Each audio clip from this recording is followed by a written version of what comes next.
Hey everyone, welcome and hello. My name is Nina Christian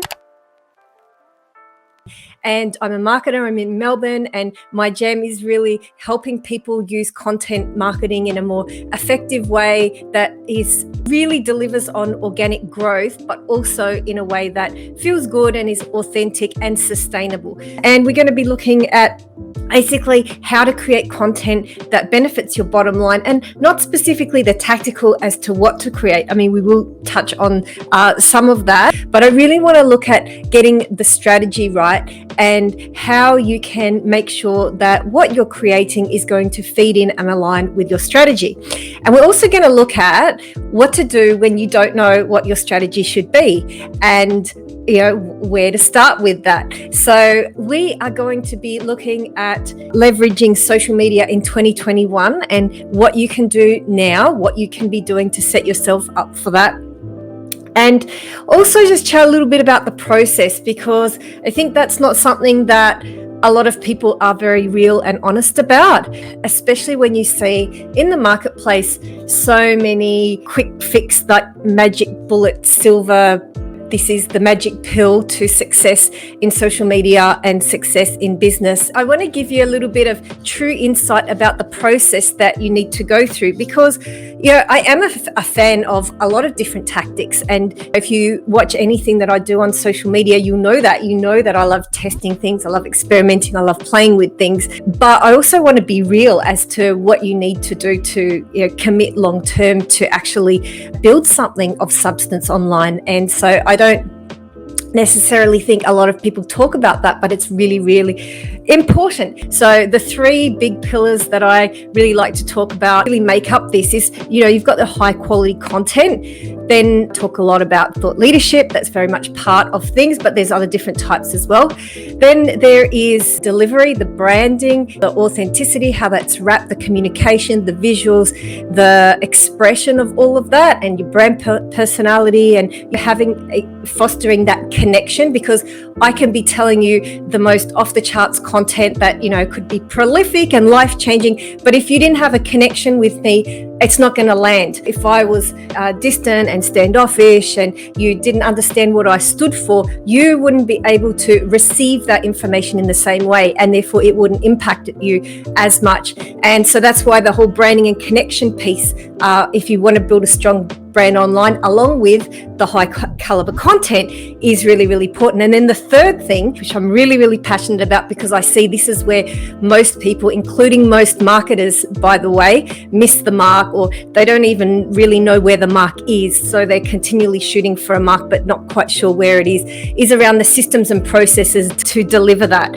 And that's a really, really big piece, because if you don't have systems and processes in place, the best of intentions, the best of desires, the best of the sporadic short-term sprint efforts are going to fall flat if you don't have systems and processes in place to carry you over the long term. So you can think of those systems and processes like the backbone of your content strategy, and the high quality content, it's like the overall health and the vibrancy of the body and all the different organs working together.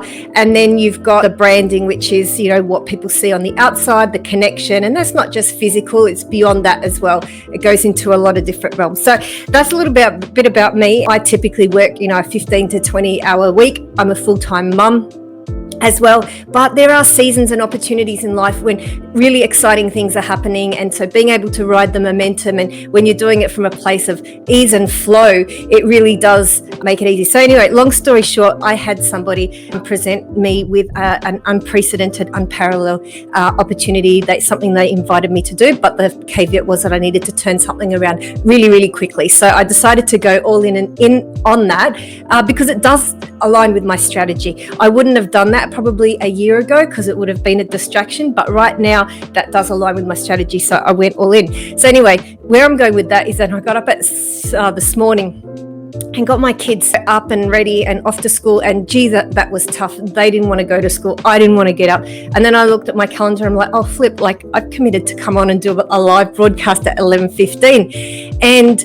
if I had not scheduled that in the calendar, put it out there as an event on LinkedIn, run some social posts, told people about it, it would have been really, really tempting for me to just go, yeah, I don't feel like that. But because I have committed to the process, I actually was like, you know what? I said I'm going to show up at this time, and that's part of me being an authentic marketer and leading by example. I'm going to show up regardless of how I feel. And does that align with my strategy and my business goals and all the rest? Absolutely, because 2 years ago, I set out very, very clear and very intentionally with my business to be somebody who is a creator and a connector. And so by that, I mean creating opportunities for people, creating content and being a river, not a dam. You don't want to be a dam, constantly receiving information and receiving content and just becoming a swamp of information. You actually want to be a river and allow that to flow through you. 2 years ago, I set a very subtle intention that as a marketer, I wanted to connect people with their own purpose, connect people with their marketing dreams, and connect people with other people, connect people to opportunities and all of that. I said that just to give you an example of how, I'm not coming in to specifically promote something or talk specifically, talking about the strategy and why you are showing up and doing what you are doing. Look, in 2021, we're going to see more of what we saw in 2020, which is more people shifting online, more of the conversation going online. And it's going to be harder to stand out. It's going to be harder to get heard. It's going to be harder to get your message across. So the platforms are getting more accessible. As more people start to embrace this, there's going to be even more noise in the marketplace. And that means that you really need to stand for something and start to have a reason for why would people want to listen to you? Why would they want to connect with you? And that's not going to come regardless of how good you are at what you do. You can be the best marketer, you can be the best coach, you can be the best financial planner, you can be the best HR person or business strategist. But being able to get that message across online without having to the benefit of a 15 to 20 minute of conversation with someone to completely explain what you do and who you do it for, and how you do it and what your goals are and all the rest. If you don't have that time, you need to learn to express yourself very succinctly so that people get a sense of what you're about. And the ironic thing is that the smarter the person and the more experienced they are and the more diverse their experience is, the harder it is to actually whittle that down to work out, well, who am I? Who do I want to show up as, and who do I want people to know me as? And I'm not saying that has to be it forever. We are multifaceted people. We have so many different passions and interests and all the rest.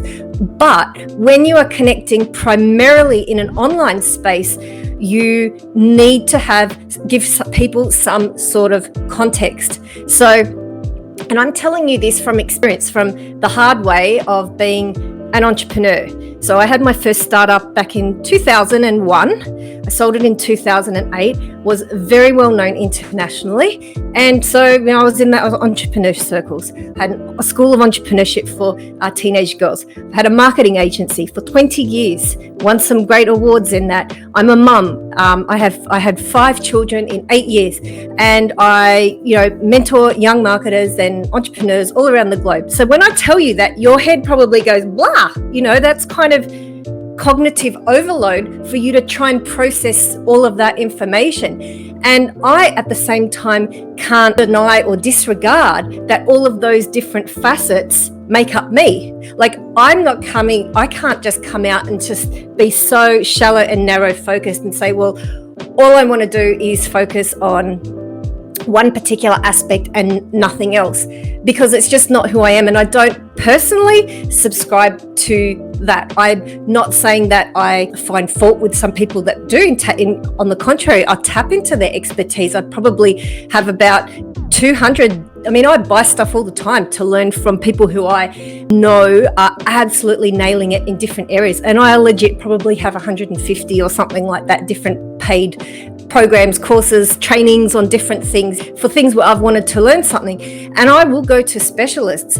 But at the same time, I understand that when you're starting out, it's really hard to become known for something. But it's a process that I had to go through, and it's a process that I see. I'm in masterminds and friends with some of the greatest minds on the internet, not that I'm putting myself in their category by any chance, although I'd like to think that I've been around the block a few times and know a few things now. But I honestly see the process that everyone has gone through, every single person without exception. And I think there's this fallacy that unfortunately it's sold this way to a lot of susceptible people, that, well, you just do these quick things, hacks, and you'll grow really quickly, or you just, become this overnight success, or there's this whole passive income thing. Look, I'm all about ease and flow and tapping into what you love and what lights you up and what brings you energy, like what energizes you and all of that. And also about balance and structure and boundaries and things like that. Look, heck, I have 5 children. Like, I've dropped them off at school this morning. I'm going to go and pick them up again in a couple of hours. So I know about boundaries. But there's this thing about, it does take work to build. You do need to invest into yourself and invest into your vision. If you believe in something and you believe that you want to bring it into the world, you want to help people with that, you've got a gift, you've got a message, you've got a talent, you've got something that you want to help people with, and that could be your skill or your products or your services. But these days you can't just show up and say, buy my stuff, buy my stuff, buy my stuff. You need to give people a reason to connect with you. You need to show them multifaceted sides of your brand. And how do you do that? The best way is through organic content marketing, but it does take work. And so I guarantee you 100% that anyone who has built anything of substance, who you are watching online, has actually committed to the vision. They've committed to themselves. They've committed to their path. Now, where that kind of takes us full circle in terms of what we're talking about today and making sure that your content delivers on the bottom line. I literally conduct marketing experiments every week. I look at what's working. I try new things because the landscape is continually changing. Every week there's something new, there's something different. And so I will continually explore and tweak and push the boundaries. But that's within a context of my strategy. It's within the context of, this is where I'm going to go and this is how I'm going to reverse engineer to get there. So this is the kind of content that I need to produce to get me here, and this is the kind of content that I'm going to produce to get me there. And basically, there are going to be 3 different types of content. So if you're taking notes or making mental notes of, you came on this broadcast to learn out what are the type of content that's going to, most benefit your bottom line. Delivering on this, because I'm telling you the type of content that is going to benefit your bottom line is that which can get people to take action, and that which is going to inspire them to take the next step in business with you. Now, there's a few different ways that you can do that, but one of the ones that I talk about a lot is around thought leadership and how to do that and why it's so powerful. And the reason I talk so much about it is because the statistics show, without any shadow of a doubt, that people spend more money with people who can show and demonstrate their thought leadership.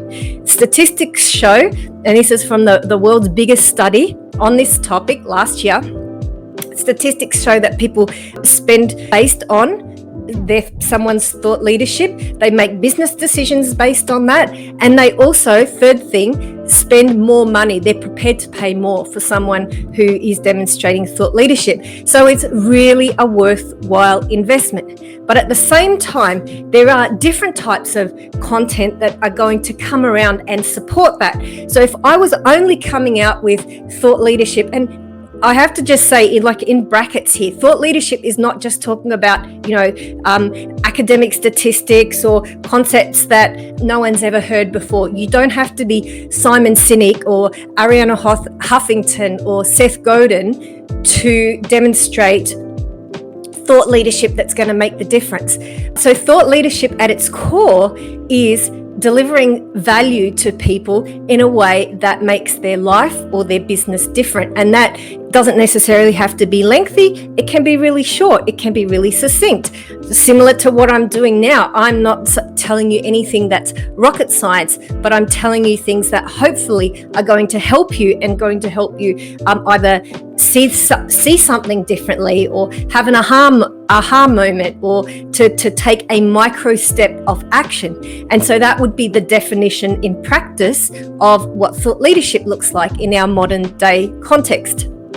And then around that thought leadership, there are a few other different pieces that if you nestle them around them, this is like where we get into the meat and potatoes teaching part of this. There are a few things that if you nestle them around your flagship and your cornerstone thought leadership are going to build those other things around connection, authority, and awareness. Look at them with 3 A's. That you need awareness. So you need people to know about you, and you want to give people a reason to want to know about you, or a reason to listen to you. So there's awareness. You want people to know about you. And when you are just starting out, that can be tough because you're going to be showing up and you're not already known for something. So a lot of that awareness is going to come through micro engagements. It's going to come not necessarily always by showing your thought leadership on a live broadcast via a LinkedIn live or a YouTube live or an IGTV or a Facebook or a webinar or something like that. You may initially start by showing your thought leadership by responding to other people's social media posts in a very thoughtful, clear, and concise manner. And that's going to do a few things. It's going to build out your profile. It's going to build out your network. But the most important thing is that it's going to get you thinking more about how to express your ideas. And as I kind of talked about earlier on in this broadcast, the concept of being a river, not a dam. When you start to share, especially when you're starting out, when you start to share, you will find it's amazing how many more new ideas will come to you. It blows my mind. The more you share, the more will come to you. It's just a principle. If you're wondering how people keep coming up with these amazing ideas, you look at a lot of thought leaders that we respect out there in the marketplace, and they're always having these great new ideas. They're writing one bestseller after the next, because once you open the door and let the floodgates open and start to share, more comes because you're intentional about opening up your mind to receiving that. So if you're thinking, I'm just starting out and I don't know where to start with my content, and I don't know where to start in a thought leadership, and I don't know where to start with regards to carving out some sort of a niche that I want to be known for, I would just say experiment and start to just engage in conversations with people online, in comments, responding to things, and practice expressing your thoughts and see what lights you up. And most of all, be attentive to when you write something and you think, whoa, that looks pretty cool. I wrote that. That's actually a sign that you're upping the ante in terms of being able to harness your natural wisdom and creativity. So 5 years ago, if you asked me if I was a creative person, I probably would have said no, which is completely wrong. It's completely BS. Just because I'm not an artist, like I've got this painting behind me here by my daughter. She painted this at 10. A brilliant artist. So much admiration and respect for the art. I can barely draw a stick figure. Like, I completely suck. And so I had for many years put myself into a category of, I'm not creative. And I told myself that story. And so I believed that story. And it wasn't until a few years ago where I really started to embrace my version of creativity and start to see that every single person has a version of their best type of creativity, that I started to see that within each person, it is an untapped resource.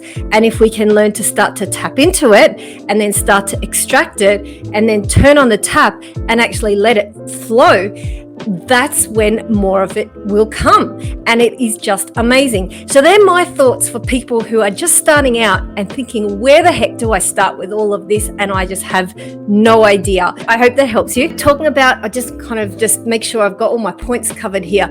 So bring this back full circle. Bottom line is that it's going to take some work to build something of substance. But if you don't do it, other people around you are, and you'll miss out on an opportunity to build something that and create a foundation. Imagine the bigger the skyscraper, the bigger the foundation, and you've got to create those foundations. You can't just go, next year when you see 100% of things online instead of, or say 90% of things online instead of now maybe it's 70%, or who knows, and last year it was 50%. I don't know the statistics, but it's exponentially growing. You can't just turn up next year and go, oh, now I want to start and expect to be, have widespread appeal and connection and authority quickly. It takes time to do your foundation building. So if nothing else, think of this as a lesson in where to start, why to start, and hopefully how to start, because there is going to be effort involved. You are going to need to invest in yourself and your vision and your dreams. But if you're doing it from a perspective of knowing what you want to achieve from that, then you're putting it in the right direction. If your end goal is to sell more products, or to build your business, or help more people overcome trauma, or help more people have healthy families or healthy lives, or your end goal is to use your marketing abilities to help a certain industry market in a better way. Whatever your thing is, you are going to be able to find that expression of that as you start to embrace that as your goal and think about, okay, so what content would I need to start putting out to move in that direction? And does me putting out this piece of content actually help me get there? So there is another powerful piece of content which I'm going to just talk about it really, really quickly, and that is a connection content. And that doesn't necessarily always have a specific end goal, but there is that piece about needing people to connect with you and doing it in a way that shows you authentically for who you are, so that when you do have a message to share, people then are bought into you and they connect with you, they understand you, so they're more likely to receive that, and therefore they are more likely to have that impact. But if you want a step-by-step roadmap, literally like you do this, then you do this, then you do this, and you do this, and here's why it's important, and here's how you know if you've done it correctly. If you want a roadmap like that, just go to ninachristian.com/roadmap, and you can grab my step-by-step guide to becoming a thought leader in the marketplace, how to build a brand sustainably. And that's all stuff that I've developed, tested, proven, trained other people to do, and works. And you can get that guide. It's a workbook. It's very interactive, and you can get that for free. It's definitely worth a lot, but I'm putting it out there for free, and you can grab that. And I hope you found some awesome nuggets in here around how to make sure that you're building and focusing your efforts in a way that's going to benefit your bottom line. Bye.